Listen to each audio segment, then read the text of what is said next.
Look at this, a modern, over-engineered piece of tech, a motherboard wrapped in plastic armor, or an NVMe SSD with a massive heatsink. It promises you lightning-fast speeds, zero latency, and psychological peace of mind. And you probably think you need it. I thought so too. But let's be real for a second. We spend hundreds, sometimes thousands of dollars upgrading from a regular SATA SSD to the latest PCIe Gen 5 drive.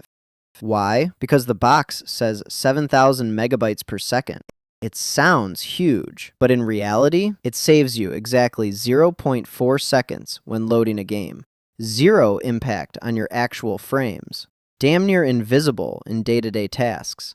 We don't play games anymore. We play the benchmark simulator. We've been conditioned by tech companies to stare at that little green number in the corner of our screen. If it drops by 10, we get anxious. If it stays flat, we feel validated. Marketing turned our hobby into an endless, exhausting race for numbers that don't matter. Welcome to the cult of specifications. Let's talk about psychology. A few years ago, you bought a graphics card, launched a game, turned the settings to high, and just played. If it felt smooth, you were happy. Today, the first thing a PC gamer does after installing a game is turning on the hardware monitor. We look at CPU usage, GPU temperature, frame time graphs, and that godforsaken FPS counter.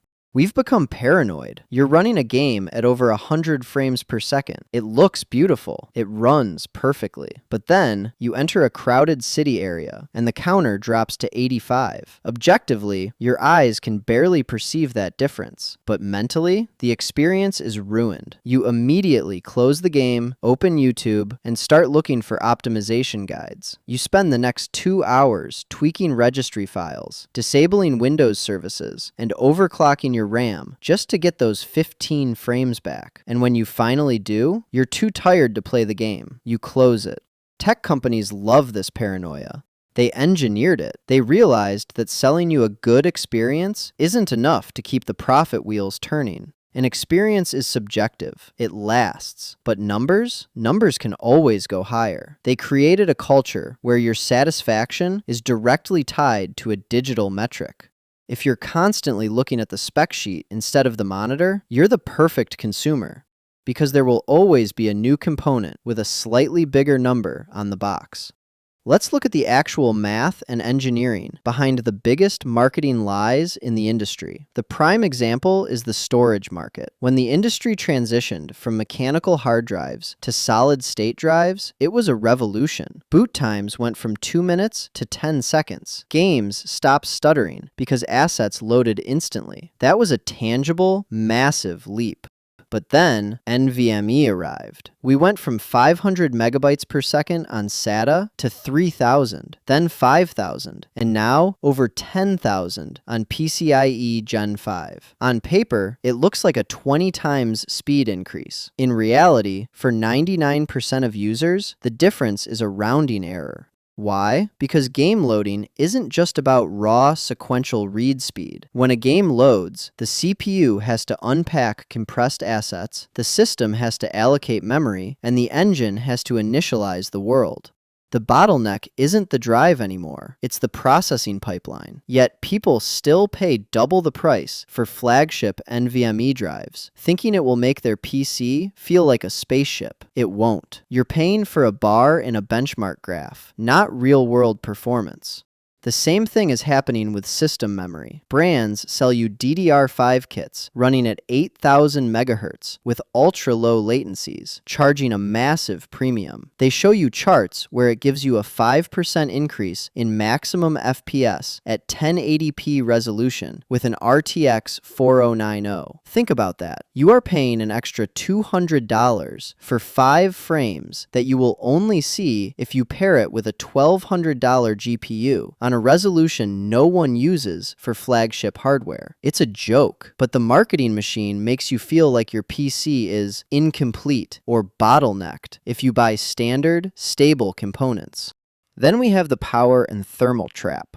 Remember when overclocking was a fun, free way to get extra performance out of cheap hardware? You bought a budget CPU, pushed the clock speed up, and got flagship performance for half the price. Those days are dead. modern hardware is already pushed to its absolute silicon limit, straight out of the factory. Manufacturers are so desperate to win the spec war against their competitors that they run chips at absurd voltages and wattages just to claim the performance crown in reviews. Look at flagship processors from recent years. Out of the box, they pull nearly 300 watts, running at 95 degrees Celsius under a liquid cooler. All that heat, power, and degradation risk just to get a 3% lead over the competition in a multi-core rendering test. It's not engineering excellence, it's desperation. And we, the consumers, absorb the cost. We have to buy 300-watt power supplies, massive triple-slot cooling solutions, and expensive motherboards with overbuilt power delivery systems. We are paying to fix the inefficiencies that manufacturers forced into the hardware just so they could put a bigger number on their marketing slides. The same applies to laptop GPUs. NVIDIA sells different tiers of the same graphics card with completely different total graphics power limits. A laptop with a lower tier GPU running at max wattage can sometimes beat a higher tier GPU starved of power. The naming scheme means almost nothing anymore. It's a headache for the buyer, but a win for the corporations, because it forces people to buy the absolute highest tier just to be safe. We need to talk about the concept of diminishing returns, because the tech industry is actively trying to hide it from you. In the early days of PC building, every new generation of hardware felt like magic. Moving from a single-core CPU to a dual-core completely changed how a computer felt.